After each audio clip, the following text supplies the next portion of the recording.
I'm not anti-government. I don't believe in terrorism. And I want to make it especially clear that there are a lot of good people in the FBI and the CIA, Naval Intelligence, Army Intelligence, Military Intelligence, NSA. Unfortunately, there are a few key people in key positions who have made a difference, a big difference, in what's happening in America today. I retired from the FBI March 1979. At that time, I was in charge of the FBI Los Angeles Division. I had more than 700 personnel under my command. The Attorney General of the United States, Griffin Bell, asked me after I retired if I'd coordinate security for the Pan American Games. I did. I was a consultant in the 1984 Los Angeles Olympics. I was a consultant for former Governor Jerry Brown, California Narcotic Authority. So I do have credentials. My first major and credibility, believe me. Now, if you read the internet, you may not think so, because there are some heavy-duty FBI informants out there like Stu Webb and Barbara Hartwell, who are MKUltra mind control victims, CIA mind control victims, who are making all kinds of disparaging remarks about me. But I don't want to deal with those people, because if you read their material, you'll see that it's designed to discredit people like me, former State Senator John DeCamp, and other leaders who are trying our best to expose what's happening in America today, and actually around the world. I personally investigated the Oklahoma City bombing case, huge cover-up. Jack Kennedy's assassination, huge cover-up. Bobby Kennedy's assassination, huge cover-up. World Trade Center, huge cover-up. Okay, terrorism. They're using it as an excuse to take away our constitutional rights and our civil liberties. Cosmic flame. The Bilderbergs.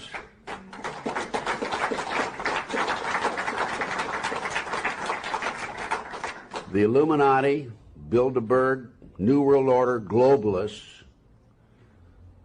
are the element behind this. It dovetails into the satanic movement, and this movement has infiltrated into our intelligence community, the once great FBI and the CIA. FBI agent for 27.5 years. At the time of my retirement, I was the senior special agent in charge of the FBI Los Angeles Division. I have been qualified in the courts as an expert on cults and satanic ritual abuse. I have information from various sources that judges, law enforcement, prosecutors, attorneys, doctors, and many prominent individuals, including actors, actresses, professional football and baseball players, are involved in these type activities. If you go back 225 or 30 years ago, you have what we call the Illuminati, that was established in 1776. And the goals of the Illuminati, this is all very well documented, are to take over the world. One of the best ways of taking over the world is to control people's minds, and to take over a country through the control of the minds. So what's happening in America, and based on my research and my interviews with numerous individuals, is that the powers that be, the higher-ups, the people in the Illuminati, are using the satanic cults as a means and as a tool to condition individuals and to make them victims of the mind control, MKUltra mind control program. There's probably close to 4 million practicing Satanists in the United States alone, based on my intelligence information. Called Baal, which the Oxford English Dictionary confirms as being a Hebrew word. Baal is the chief male deity of the Phoenician and Canaanite nations. Was the Jack Kennedy assassination. So I checked into that, and by the way, I used to be in charge of the FBI in Dallas, and also I was in charge in Los Angeles after Dallas. So in checking into the Jack Kennedy assassination, I learned, no question about it, that it was a joint hit by the CIA and the Chicago mob. Sam Giancana, head of the La Cosa Nostra in Chicago, 3 days before he was to testify before Congress, was shot and killed, murdered. This encouraged me to do some more checking into some of these national terrorist acts that have taken place and other cover-ups in the United States. I interviewed the Naval Intelligence Officer who on December 4th, 1941,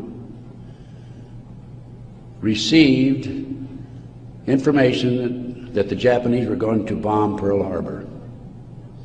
We had broken the secret code of the Japanese. He told me personally, on December the 4th, he gave it to his superiors. They passed it up the line. After Pearl Harbor, he was subpoenaed to testify before Congress. His boss called him in and said, "Don't worry about it, don't respond to the subpoena. Someday you'll know why." He never did testify before Congress. And he recently passed on, by the way. So we have not only a cover-up in these other areas, but looking at the national picture, Pearl Harbor. And look at Waco. The military was involved in destroying and shooting and killing, and also the FBI, women and children in Waco. They used tanks, military tanks, in violation of posse comitatus, which is a law that says the military cannot be used to enforce a civilian population. They got away with it. There's an interesting story. I did some research on Waco. As I've told you, I've done a lot of research.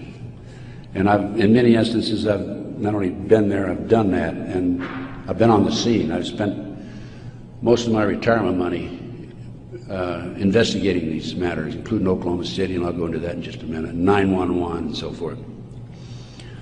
But in Waco, there were 4 BATF agents who were shot and killed.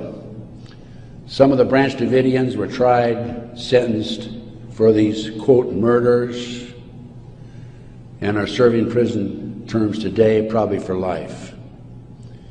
In researching the 4 BATF agents who were shot, I learned every one of them was shot in the head. Now, for those of you who have been in the military, that's a sniper shot, no question about it. One of them, the bullet, the trajectory of the bullet was from above, down through his lip, and into his body, probably from a helicopter. It's interesting to note that these 4 men, BATF agents, at one time were all bodyguards for former President Bill Clinton. That was Waco. Ruby Ridge. Randy Weaver was set up by a BATF, Bureau of Alcohol, Tobacco and Firearms, informant. He bought a shotgun that was about 1/4 of an inch too short by law. They arrested him and served him with a warrant. He refused to appear before the courts, and they sent an army after him. Horiuchi, the FBI sharpshooter, shot and killed his wife while she was standing in the doorway. He used to brag about what a great shot he was. I retired, as you all know, in '79, came out, worked the McDonald case. The light bulb went on when I realized evidence lost, stolen, destroyed, altered, etc., etc. Obtained a confession from Alina Stokely, the girl in the floppy hat, who said that he didn't commit the crimes, Dr. McDonald did not commit the crimes, they were committed by my satanic cult group. I went public with the information. I obtained the confession on October 25, 1980. A number of TV shows, radio talk shows, people came out of the woodwork from all parts of the country telling me about the satanic cult movement in this country, the United States. People on the East Coast, West Coast, South, and so on and so forth. Same basic story. And they not only told me about the cults, but they told me about the inner workings of the cults. Not a lot of detail, but enough that I could piece it together. And I'm saying, how could somebody from Maine know and furnish the same information as somebody from Southern California. As a result of that, of course, then I obtained a copy later on of Pawns in the Game, and this book, Pawns in the Game, which I sold out of on this conference, really explained what has happened in the last 240 or 50 years. And that is this, that in 1773, Adam Weishaupt, a Bavarian, former priest, was commissioned to obtain or come up with with goals to take over the world. And on May the 1st, 1776, he announced the 25 goals. The goals are unbelievable if you look at them one by one and then analyze what's happened today. Corrupt the youth through sex and drugs, control the press, create an incident, and then come in and act as the saviors, like the Reichstag, and we saw this in Oklahoma City. So then, not only did I, of course, research the Illuminati and come up with the answer there, but these people kept calling me from around the country. They've been calling me now for 22 years. And based on the information that's been furnished to me, this evil element has infiltrated virtually every level of society. Okay, it's in the government. They've gone out of their way, of course, to infiltrate in city, county, state, and the federal government. It's in the banking system. It's in the courts. It's in the prosecutors, the attorneys, doctors. It's mind-boggling. It's unbelievable. I have been asked how many. By the way, this dovetails, the satanic cult movement dovetails into, as part of the Illuminati, dovetails into drugs, prostitution, homosexuality, the whole 9 yards. And I've been asked on a number of occasions, how many are there in the United States, just say walking the streets? And I say that there's close to 4 million, if not 4 million, practicing Satanists in America today. That's 1.5% of the population. I reached these figures through 3 different means. Number one, a confidential source in the South Bay area, Los Angeles, population 200,000, says there's about 3,000 members in that area. That's where the Manhattan Beach McMartin case took place. Lincoln, Nebraska, 200,000 population. Another source told me about 3,000 members there.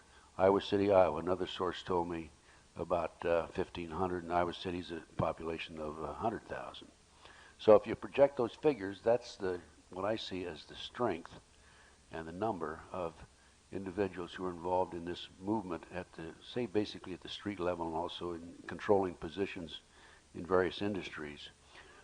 So it is a serious problem. What we're going to do about it, I don't know. The best we can do is just expose it and try to wake up America. It dovetails into the banking system, as Eustace will tell you, I'm sure. And it's even in the military. As Bo mentioned to me, I think just yesterday, the military declared Satanism a legitimate religion, and they can practice. So what year was that, Bo? It was 1976. It was the year I changed on my dog tag my religion to Special Forces.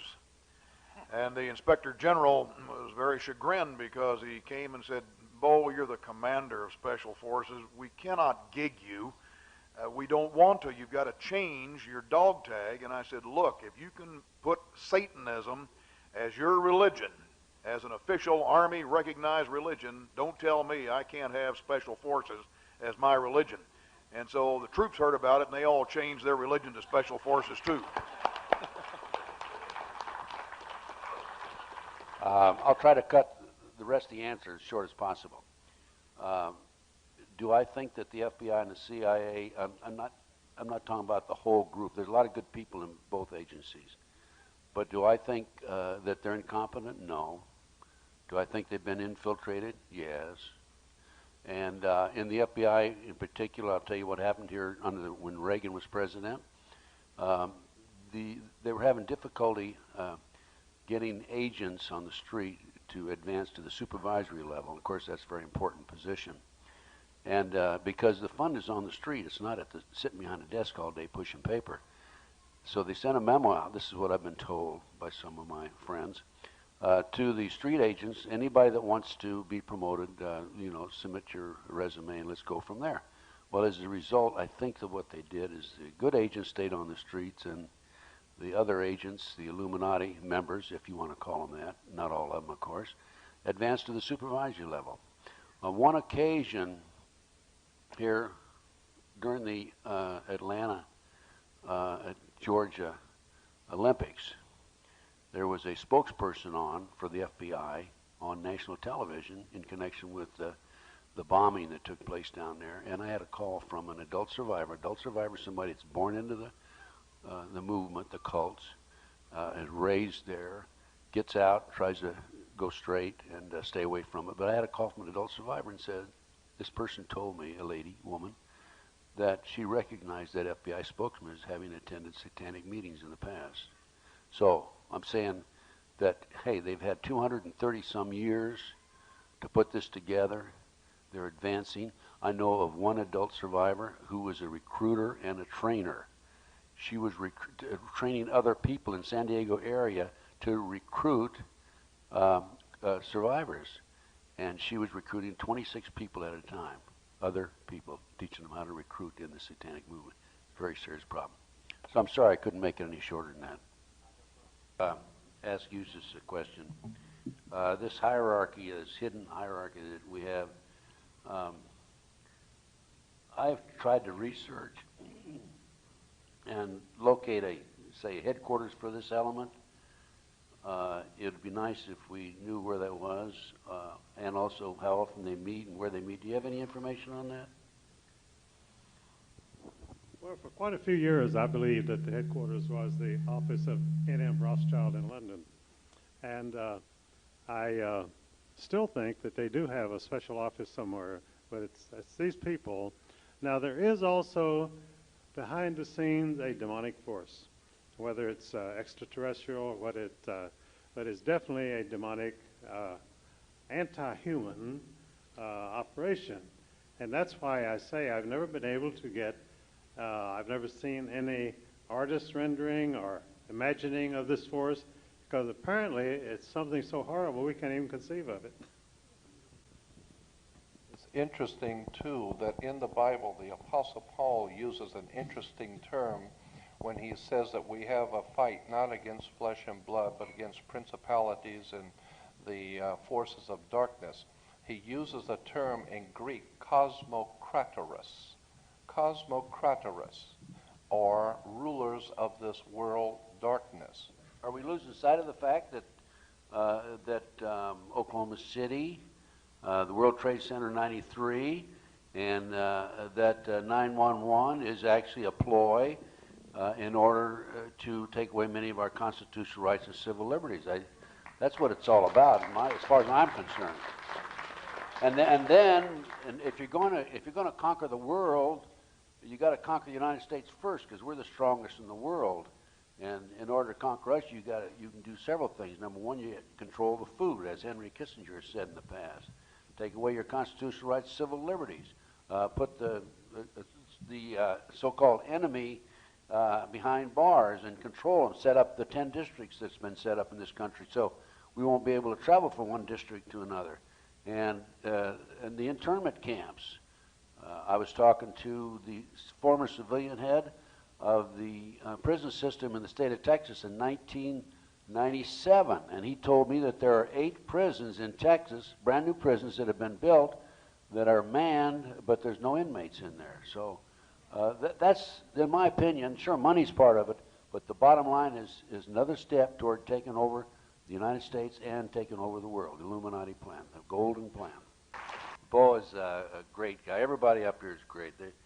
I'm so proud to be up here with them. I'm really flattered, because I know we have some real Americans here. Brian, thank you for inviting me and thank you, making Ted. me part of this fantastic event. I've given a number of lectures across the country, and I have to say this is rates number 1 as far as your people are concerned, and as far as Thank you the very reception much. is concerned.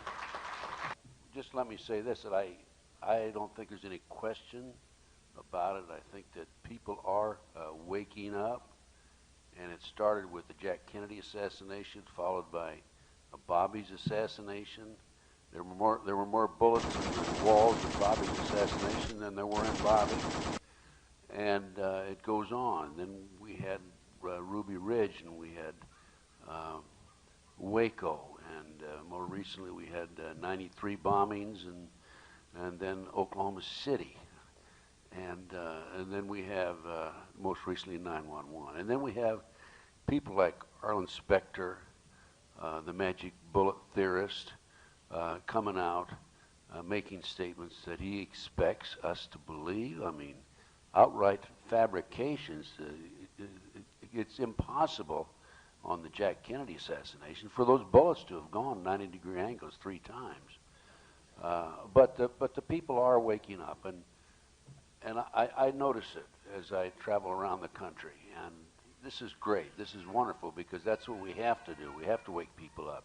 I can say this, that since I got out of the Bureau, FBI in 1979, 23 years ago, and became involved in these issues, that I've done everything I can to wake up my fellow brothers and sisters, and along the way I've lost an awful lot of people that I thought were friends. I mean, they don't even return phone calls anymore, but I don't care, because it's important that we follow the path of truth, that we don't weave to the left or to the right. If you know you're right, and my mother and father taught me this, if it's the truth, you don't have to apologize to anybody. And that's what we have to do. That's what each and every one of us has to do. I have a tremendous amount of research, as you know, if you visited my table. And anybody that bought any of my research, there's no copyright with me. I want you to take it and make copies and get it to your friends. Educate as many people as possible. One of the most common questions I'm asked is, what can I do? I'm a housewife. I'm a businessman. Usually it's housewives. Well, what you can do is get the research, get mine and everybody else's up here and whatever else you can find, and pass it on to your friends. Get the videotapes. People are lazy today because they don't like to read. They'd rather watch the videotapes. But if that's what it takes, get the videotapes and make copies and get them out to your friends. And then I think that most important thing, other than trying to educate each other and research and tell your neighbor, most important thing is that we have a mission to save our own souls and save the souls of all of us around us. So that's got to be one of the highlights of this whole campaign, to expose this evil element that's casting its shadow across our great nation. And so as we go forward from here, folks, don't apologize to anybody. Just do your thing and talk to your brother and sister and say, hey, come on, let's go. We've got to save your soul, too. And thank you very much. Thank you, Ted. However, my first major investigation when I returned from Puerto Rico was a Dr. Jeffrey R. McDonald case. He's a former Green Beret doctor who was convicted of murdering his wife and 2 children at Fort Bragg, February 17, 1970. He'd been tried and convicted and sentenced to 3 consecutive life sentences. I was asked by the defense team to investigate the case because they claimed that Dr. McDonald was innocent. I said I would, but if I learned that he murdered his wife and 2 children, I would discontinue my investigation, no longer become involved. I want you to know I'm still working for Dr. McDonald. He is an innocent man. Now, once I became involved in the case, I had to read everything, and I learned that evidence was lost, evidence was stolen, evidence was altered. An FBI agent, Paul Stombaugh, lied before the grand jury. And most important of all, Colette, the wife, had skin where she had fought off the assailants under her fingernails. That skin was handed over to William F. Ivory, the chief investigator for the Army, and it has disappeared. 10 months into the case, October 25, 1980, I, through a series of circumstances, I don't have time to go into the details now, obtained a signed confession from one Helena Stokely. I had 3 sessions with her, 10 days each, total of 30 days. Helena told me that Dr. McDonald did not commit those crimes, that they were committed by her satanic cult group. And I said to myself, what's this all about? I don't know anything about Satanism. I read about it in the Bible, of course, and that's about it. But as I delved into the case, I learned that drugs from Southeast Asia were being flown into the United States to various military bases in plastic bags in the bodies of the dead GIs. I further learned from Helena that her satanic cult group was involved in distributing these drugs up and down the East Coast. They were mad at Dr. McDonald because he was abusive to the cult members and the GIs who went to the civilian hospital where he was moonlighting for relief of some sort. So they went in and attacked him that night. There were a total of 7 involved in the crime. She named them all for me. Right now, today, I know where some of them are located. But to further check and document this, I went to the UCLA library, and I found out, in fact, in the Time magazine, January 1, 1973, there was an article about bringing drugs in plastic bags in the body cavities of dead GIs. There was no question in my mind Helena was telling the truth. I gave her a polygraph test and she passed. I had her examined by a psychiatrist and she passed. And as a matter of fact, the government themselves had given her a polygraph examination early in their investigation before I entered the case. And Byzantine, the Army polygraph operator, said that she thought that she was telling the truth. She thought she was there that night. Now, the most recent series of events in the McDonald case, now I'm telling you a little bit about the McDonald case because that's what woke me up as to what was going on. It was after that I started researching and went back and found out about the Illuminati/Satanism. It was after that I learned considerable more about what was going on. And the most recent information, Dr. McDonald, who's been in the penitentiary for some 25 or 26 years now, appeared before a parole board just 2 days ago, his first that he's ever appeared before a parole board. And the reason he had never appeared before is because, in his opinion, had he appeared before, it would be an admission of guilt. In this particular instance, he still claimed he was innocent, but he did appear before the board because he's a newlywed individual with a woman named Kathy. And of course, if you read the papers in the last 2 days, his parole was turned down, and the parole board made him eligible for another hearing in 15 years. This poor man not only lost his wife and 2 children, he has served 25 years in the penitentiary and another 15 years to go. He's 61 years old. I am still working the case. What are the latest developments on the case? In 1997, the judge, federal judge, agreed to do DNA tests. And they chose 15 individual pieces of evidence to be examined. However, the judge said that when you open the evidence envelopes, only the prosecutor can be present. Well, they opened the evidence envelopes. The prosecutor did. How many do you think were empty? 5. 5 evidence envelopes were empty. The skin under Colette's fingernails would have established Dr. McDonald's innocence alone. Now we have DNA authorized in 1997. Here we are in 2005. They still have not completed the DNA test. From the McDonald case, the next case I worked of a major consequence was the McMartin preschool case in Manhattan Beach, California. The children there claimed there were tunnels under the school. They were taken into the tunnels and through the tunnels up into the trap door of a bathroom in a triplex next door, placed in automobiles, and prostituted in the community. These are 2-, 3-, and 4-year-old children before they entered kindergarten. In addition, the children claimed that they were flown into the mountains where they were involved with adults in robes, black robes, chanting, candles. They talked about the brown babies who were cut up, actually sacrificed.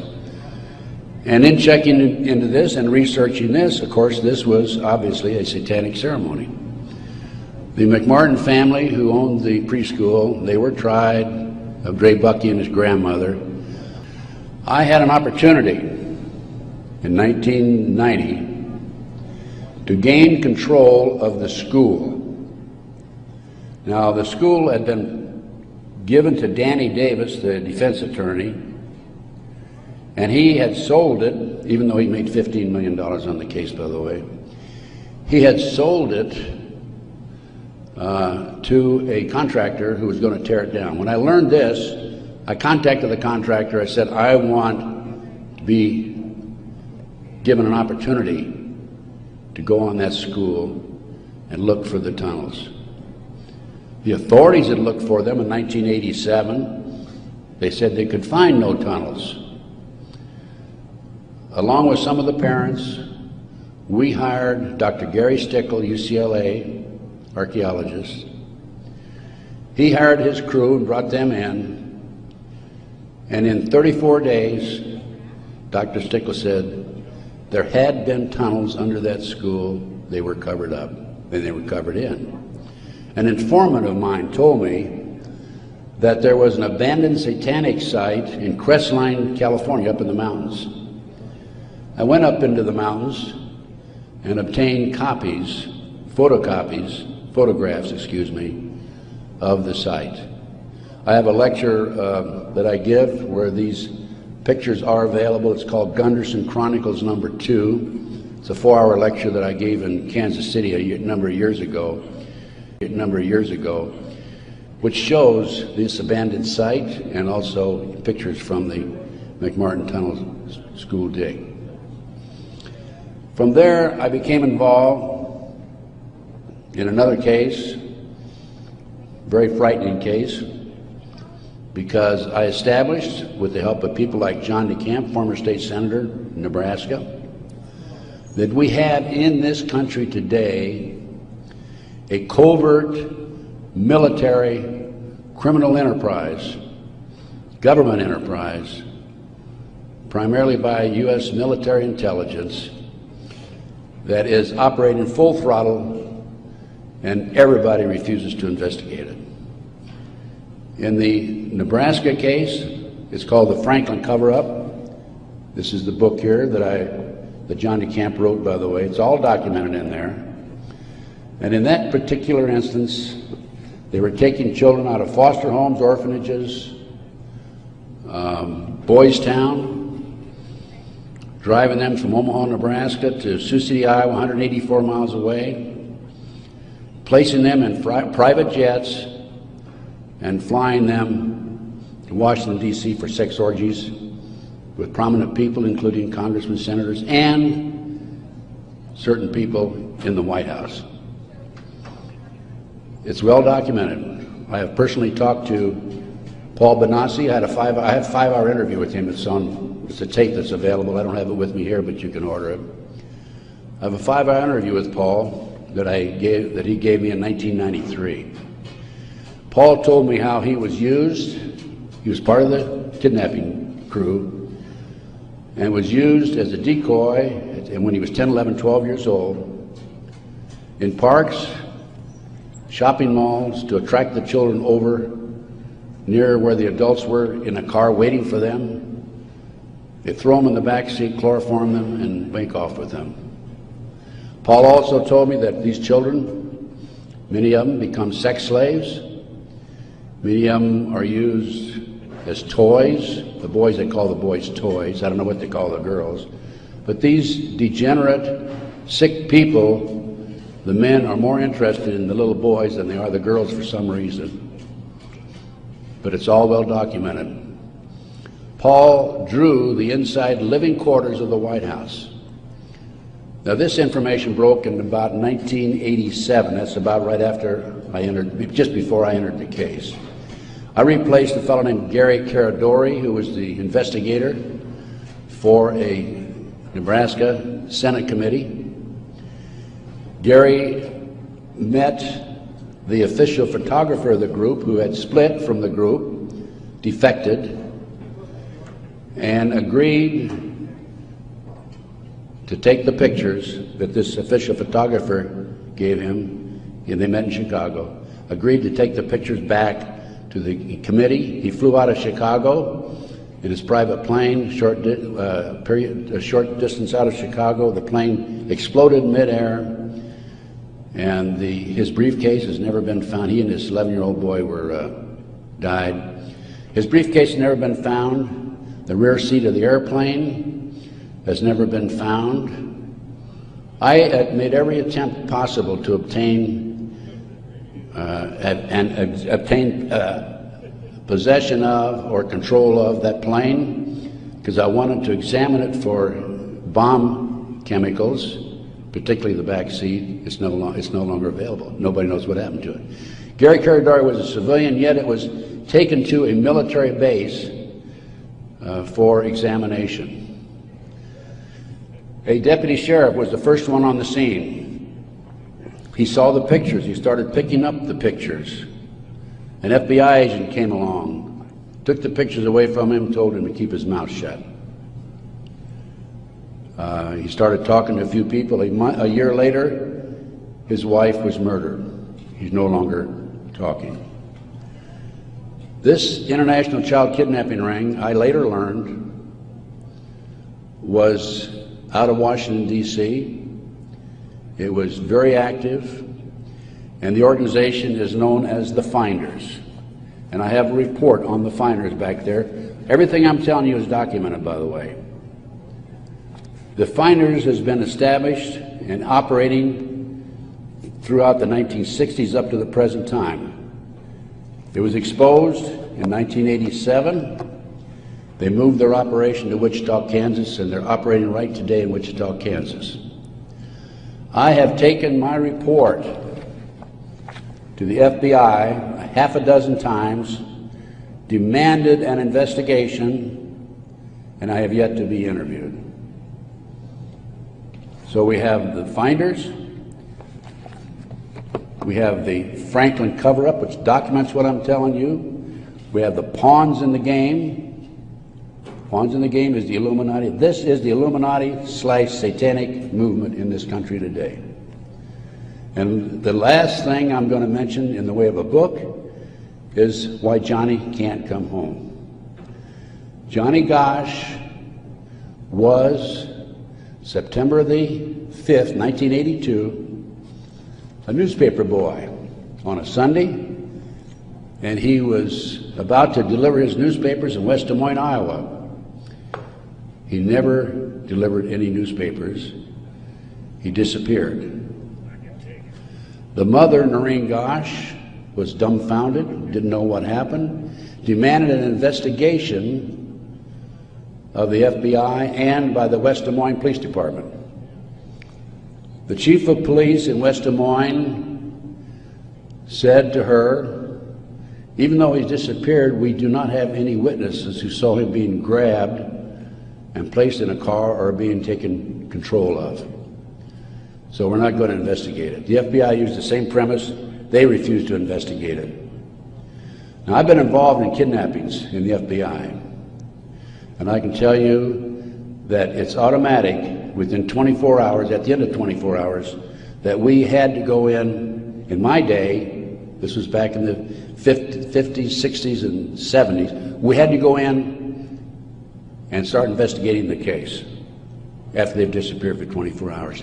Today, as I stand here and you sit there, the children are disappearing in this country at the rate of 83 per hour. That's over 700,000 children a year. Now, I can go back to July 1982. The Reader's Digest claimed there were 100,000 children disappearing every year. There's another statistic that I find very interesting, and that is that it is estimated 2,500 children are kidnapped and murdered in this country every year. That's an unbelievable figure. Yet, the FBI refuses to investigate it. Now, after the Nebraska case, and part of the Nebraska case, most recently, we have a young man named Jeff Gannon, who has appeared in the White House using a fraudulent press pass. This has happened within the last month. Certain people in the White House were questioning him and were suspicious of him because when he would engage in a press conference with the president, President Bush, he was asking what they called soft questions. Soft questions meaning the president would have an answer for them, he'd look good. Somebody started checking into his background. They learned that he was actually an individual named Jim Guckert. This is all on the internet, by the way. And Guckert had a homosexual website. So Jeff Gannon is an alias of Jim Guckert. Now his picture appeared in the internet, and he is believed to be Johnny Gosch, who was kidnapped September the 5, 1982. The mother, Noreen Gosch, who wrote this book, Why Johnny Can't Come Home, I have a 2-hour interview with her on video, available again if you want to check my order blank. She did not sit still for this. Can you imagine if the 83 mothers of children who disappear every hour would do what Noreen Gosch has done? We wouldn't have this problem today. She went to the FBI, demanded an investigation. They refused to investigate. The police refused to investigate because the case tied into the Franklin cover-up. Some of our top politicians in the country, leading businessmen, Harold Anderson was identified by the children. The head of the Nebraska Forestry Service was identified by these children. There 80 children came forward in this Nebraska case. And it goes, as I said, right up to the White House. In 1987, according to Paul Benassi, he was furnishing toys, or little boys, young boys, to the sick people, certain sick individuals, in the White House itself. I have the names of some of these people. No need to mention it here. Some of them are mentioned in the Franklin cover-up. But it does appear that Jeff Gannon is, in fact, Johnny Gosch. Noreen Gosch, the mother, has looked at the pictures. She believes it's Johnny Gosch because he has a scar on his right cheek about the size of a nickel. It's white. Gannon has a scar there also.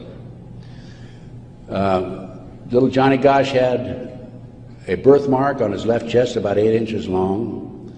From looking at pictures of Jeff Gannon on the internet, it appears that he had a birthmark at one time, and there's been an attempt to erase it. I personally talked to one of the youngsters who was involved in this network. I've talked to several of them.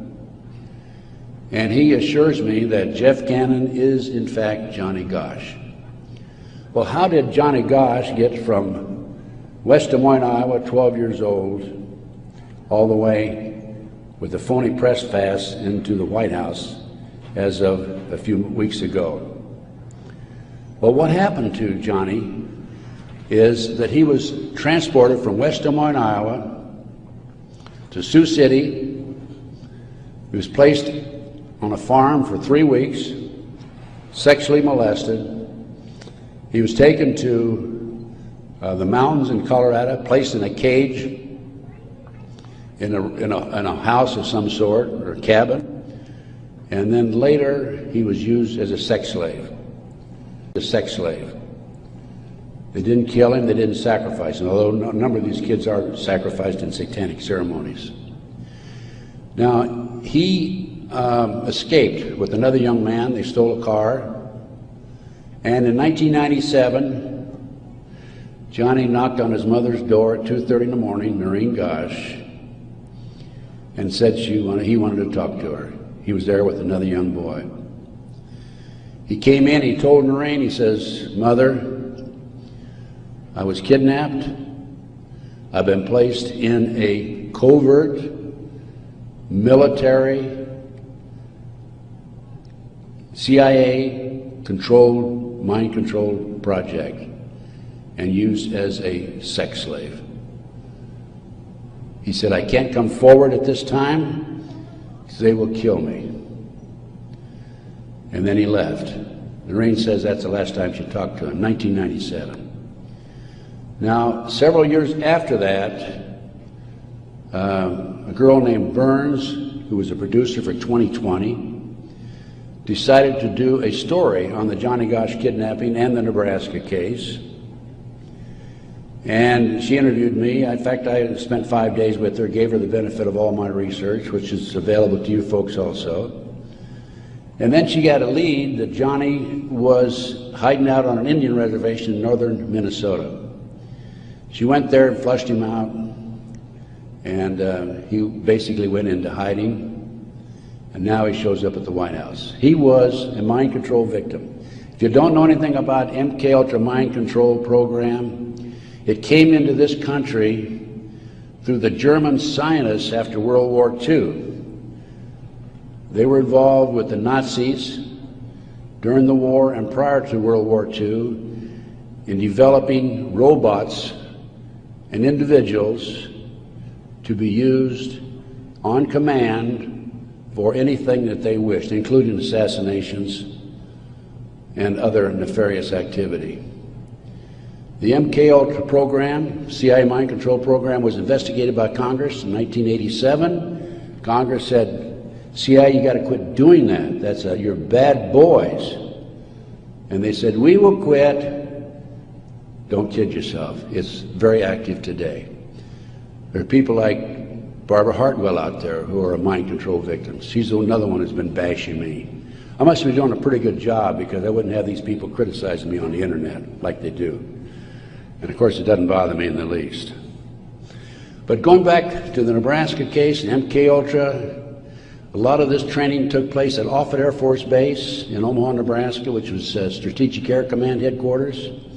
You recall after 9/11, the president flew to, I think it was to south, someplace in Louisiana or New Orleans, and then he flew to Offutt Air Force Base in the afternoon of September the 11th, 2001. And they had a party there that morning at 9:30 in the morning. He missed the party. He was sorry he missed the party. Warren Buffett was there, by the way.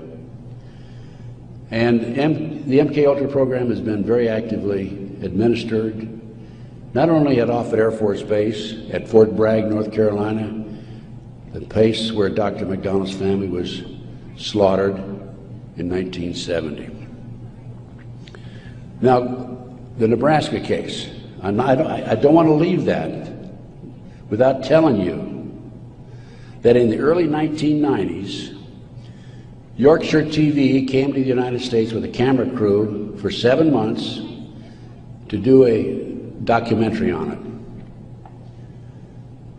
They went back to England, produced the documentary, and they brought it over into the United States. It was listed in the TV guide to be aired on May the 3rd, 1994. When certain members of Congress found out about it, they threatened the cable industry with restrictive legislation. Somebody anonymously bought up the rights to the videotape for the documentary and ordered all copies destroyed. I just happen to have a bootleg copy of that documentary, and it is available.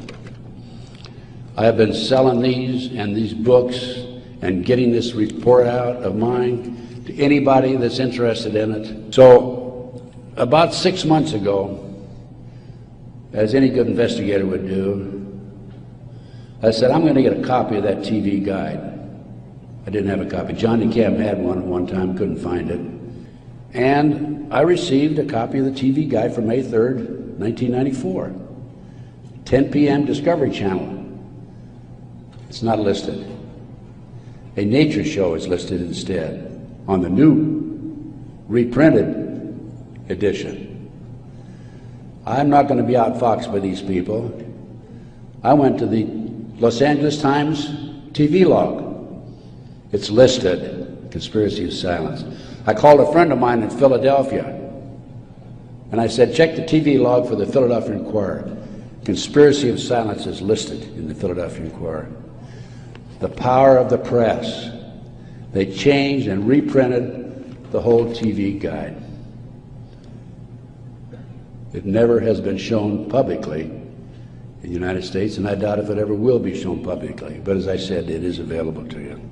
Let's go back to 1776, May the 1st.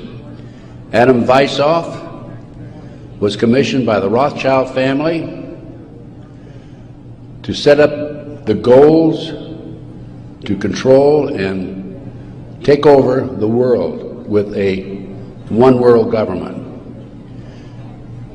Adam Weishaupt came up with 25 goals. Among these goals were control the press,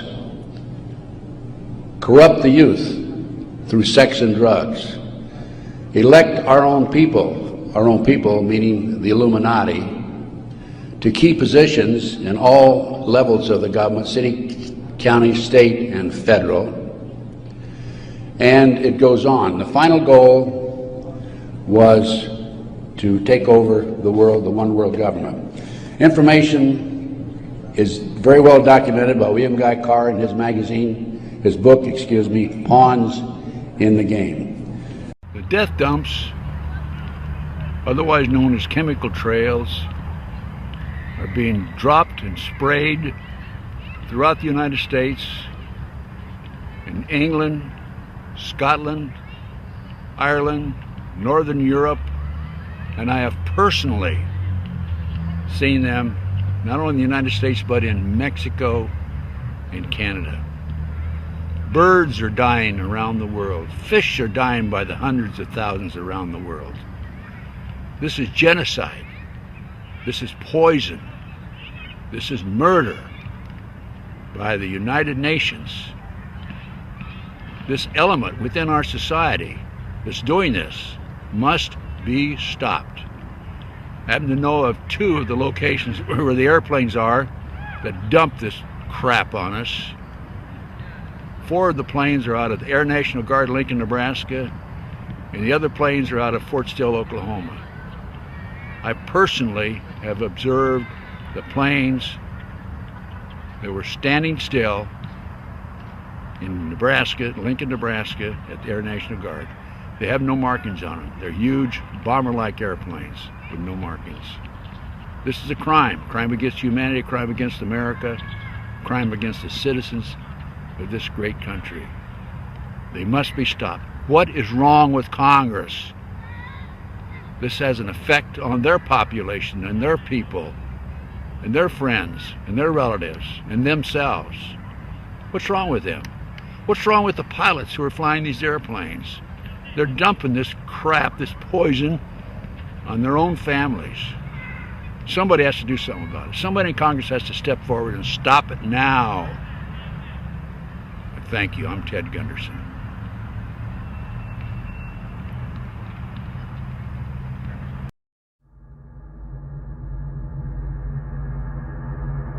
The FBI today is not the agency it was 40 years ago. And I'm convinced that the FBI today has been infiltrated by the Illuminati, as has the CIA, as has military intelligence, as has NSA, and I think our government's being run by the Illuminati, to be honest with you.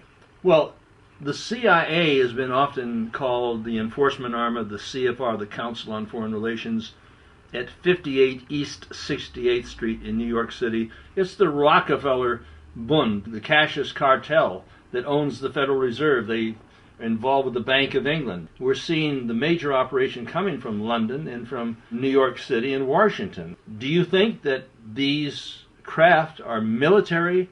Is this done by, do you think Leon Panetta is flying out the military, or is this private contractors, possibly through Evergreen Air, that would be putting these dispersants upon us? Well, I believe, since you have the Lincoln, Nebraska Air National Guard involved, I would say it's government. I don't think it's private contractors, but I don't know. Well, we got a different opinion here, but there are those who are watching this show right now who know there are pilots that would like to come forth. They're just hunting for a website that will address this issue, because a lot of these chemtrail sites are not addressing the issue. They're not pointing their cameras and the telescope and their ire and anger on the target. But we find out that there are some people who are coming forth in private. They're telling us at this base up here in Oregon. There's a woman who was at a bar, and she was talking to some of the guys, and they were bragging about dropping this stuff all over the people of the planet. What is the mentality of somebody like that? Are they like the guards at Auschwitz and Dachau? I would guess the mentality of these people who are doing this, there could be mind control victims, or I would say the military, and they do what they're told. Like you mentioned a few moments ago, this fellow that was in a firefight, he didn't know who he was shooting at or why he was shooting at him. But the thing that bothers me is, don't these pilots know that they're putting death dump on their own families? Okay, that would bother me if I was doing this and dumping this poison on my own family. And I don't understand it. I can't understand it. I can't explain it either. What are you going to tell them? Look in there. I'm telling the pilots to come forward, and we'll put you on camera without using your name and your face. .org at gmail.com.